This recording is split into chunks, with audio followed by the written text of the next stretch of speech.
Hello students, स्वागत है आप सभी का हमारे यूट्यूब चैनल पर जिसका नाम है सौरभ क्लासेस फॉर हिस्ट्री। मैं सौरभ आप सभी का अपने इस क्लास में स्वागत करता हूं। आज मैं मध्यकालीन भारतीय इतिहास के विजयनगर की प्रशासनिक व्यवस्थाओं को लेकर उपस्थित हुआ हूँ। तो चलिए हम लोग शुरू करते हैं अपने आज की क्लास को। विजयनगर की प्रशासनिक विशेषताओं का वर्णन करें।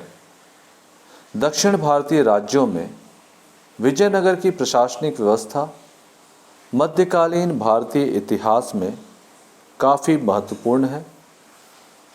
इसकी प्रशासनिक व्यवस्था का मुख्य उद्देश्य मुसलमानों के विरोध में हिंदू संस्कृति, धर्म तथा जनता की रक्षा करना, अर्थात प्रशासन हिंदू धर्म के सापेक्ष चलाना था, परंतु वे धार्मिक असहिष्णु नहीं थे। इस प्रशासनिक व्यवस्था के अंतर्गत शासकों ने साम्राज्य की आर्थिक एवं सामाजिक आवश्यकताओं के अनुसार नई राज व्यवस्था विकसित की। इसमें दक्षिण की प्रचलित पद्धति को बनाए रखते हुए कुछ महत्वपूर्ण परिवर्तन किए गए। ग्रामीण प्रशासनिक संस्थाएं बनी रहीं, परंतु उन पर नौकरशाही एवं सामंतों का नियंत्रण स्थापित किया गया। इस प्रशासनिक शासन व्यवस्था में केंद्रीय शासन का प्रधान राजा होता था तथा उसकी शक्ति अपरिमित थी। साम्राज्य की संपूर्ण शक्ति यथा सैनिक, असैनिक, न्यायिक आदि राजा में निहित होती थी। कृष्णदेव राय की पुस्तक आमुक्त माल्याद से ज्ञात होता है कि राजा की इच्छा ही कानून होती थी। वह निरंकुश होता था किंतु अत्याचारी नहीं था। उसे राय अथवा राव, दोनों नामों से संबोधित किया जाता है, कहा जाता था। राजा विभिन्न मामलों में राज परिषद की सलाह लेता था। इस परिषद द्वारा राजा का अभिषेक किया जाता था। राजा को प्रशासनिक मामलों में परामर्श देने के लिए मंत्री परिषद होती थी तथा इसका प्रधान प्रधानी या प्रधानमंत्री होता था। मंत्री परिषद में कुल 20 सदस्य होते थे। केंद्र में एक सचिवालय होता था जो पूरे प्रशासन पर नियंत्रण रखता था। साधारणतः राजा का पुत्र युवराज होता था, किंतु पुत्र के अभाव में किसी अन्य व्यक्ति को भी युवराज बनाया जा सकता था। मंत्रिपरिषद के सदस्यों की नियुक्ति और निष्कासन राजा द्वारा ही किया जाता था। मुख्यतः ब्राह्मणों को मंत्री नियुक्त किया जाता था। कुछ मंत्री पदों पर क्षत्रिय और वैश्यों की भी नियुक्ति की जाती थी। शासन सुविधा हेतु संपूर्ण साम्राज्य को प्रांतों में विभाजित किया गया था, परंतु प्रांतों की संख्या पर इतिहासकार एकमत नहीं है। सामंतों का शासन व्यवस्था प्रांतपति सामंत अथवा राजकुमारों के हाथों में था। प्रांतपतियों को प्रशासनिक स्वतंत्रता प्राप्त थी तथा वे सेना, राजस्व आदि से संबंधित अधिकारों का प्रयोग करते थे। इसके बावजूद प्रांतपतियों पर राजा का नियंत्रण रहता था तथा राज आज्ञाओं के उल्लंघन होने पर इन्हें कठोर दंड दिए जाते थे। विजयनगर प्रशासन में नायंकर व्यवस्था का भी उदय हुआ।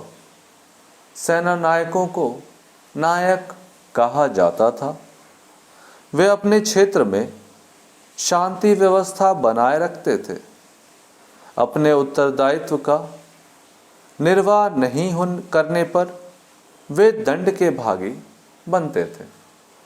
न्यायांकर व्यवस्था में सामंती व्यवस्था के सारे दुर्गुण प्रविष्ट हो गए। केंद्र के कमजोर होने पर नायकों ने अपनी शक्ति बढ़ा ली। इन पर नियंत्रण रखने के लिए बाद में महामंडलेश्वर की नियुक्ति की गई।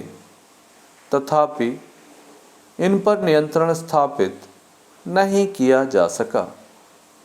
न्यायांकर व्यवस्था आगे चलकर विजयनगर के पतन में एक मुख्य कारक बनी। साम्राज्य को प्रांतों में,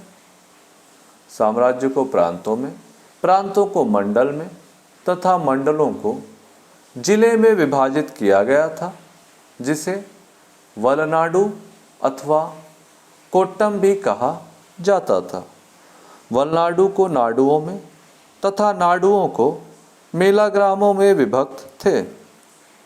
शासन की सबसे छोटी इकाई गांव में विभक्त थी। गांव का प्रमुख अधिकारी असगर होता था। प्रत्येक गांव विभिन्न वार्डों में बटा हुआ था। सभा गांव का प्रशासन देखती थी। सभा दीवानी, फौजदारी तथा दान से संबंधित कार्यों को संचालित करती थी।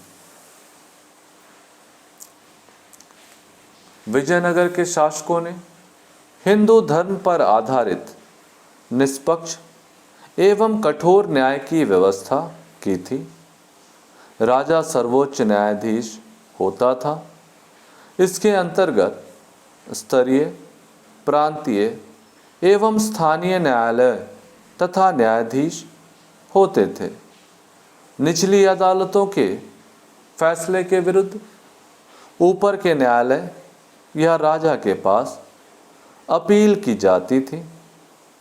भीषण अपराधों के लिए अंगभंग तथा मृत्युदंड की सजा दी जाती थी, किंतु ब्राह्मण मृत्युदंड से मुक्त थे।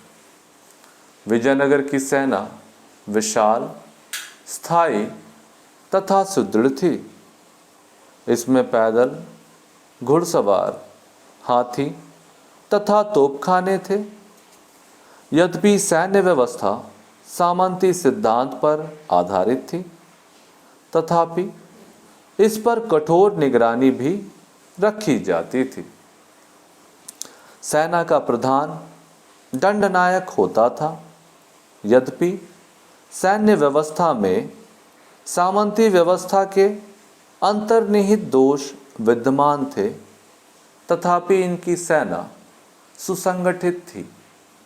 इसी सेना की मदद से बहमनी से इसका लंबा संघर्ष चला।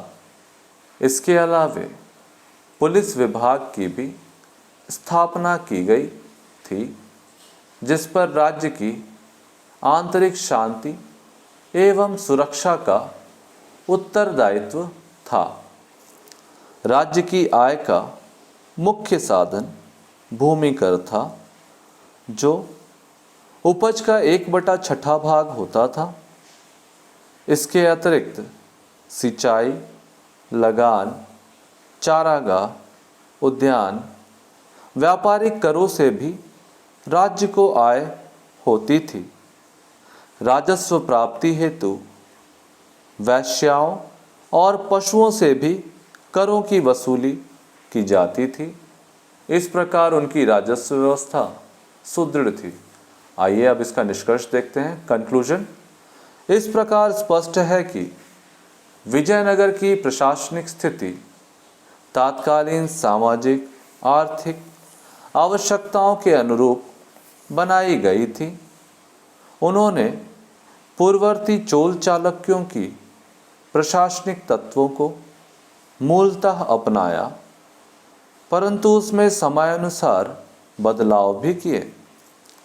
यद्यपि इसमें न्यायंकर तथा आयंगर व्यवस्था जैसे कुछ दोष भी मौजूद थे, लेकिन इसके बावजूद इनकी प्रशासनिक व्यवस्था तत्कालीन समय की कुशल प्रशासनिक व्यवस्थाओं में एक थी।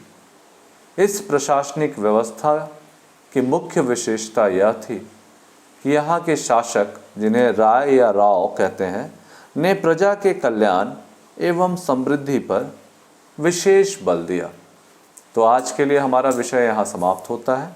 धन्यवाद।